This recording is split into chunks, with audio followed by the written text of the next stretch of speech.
Thank you, Mr. Speaker. Urging yes on this amendment.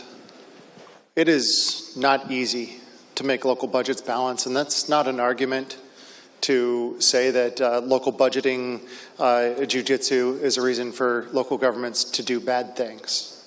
It is an argument to say that governments should work together. The idea that the Attorney General's office has some superior approach to governance to a local government seems really confusing to me.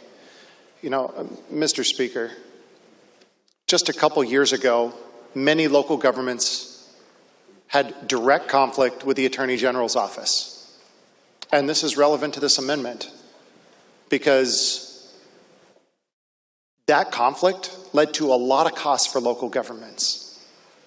This amendment more or less creates that requirement for local governments to work with the Attorney General's office through collaboration, government agency to government agency. A couple years ago, maybe you and I might have seen the COVID situation differently. What I do remember as a mayor, one of 281 cities in Washington state, is that the Attorney General's office was like the eye of Sauron for the governor at the time. If you disagreed with the governors changing mandates every single day, the Attorney General's office focused on you and compelled you to comply. The city of Sunnyside faced 13 different attorneys general within the Attorney General's office, 8,000 billable hours, and with a $4 million deficit in their general fund. How are they supposed to stand up against the Attorney General's office? Mind you, during COVID, this was not because of some COVID-related issue. They used the powers, the extraordinary powers granted to the Attorney General's office to look back pre-COVID to pursue some litigation or some investigation.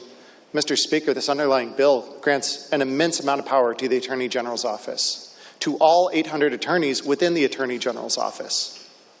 But it doesn't require those attorneys to exercise discretion or even collaboration for the sake of our cities and our counties and the entities. We've already said there's no right to cure, so they're not going to exercise discretion because of that. There's no right to be remunerated if found guilty, if found innocent.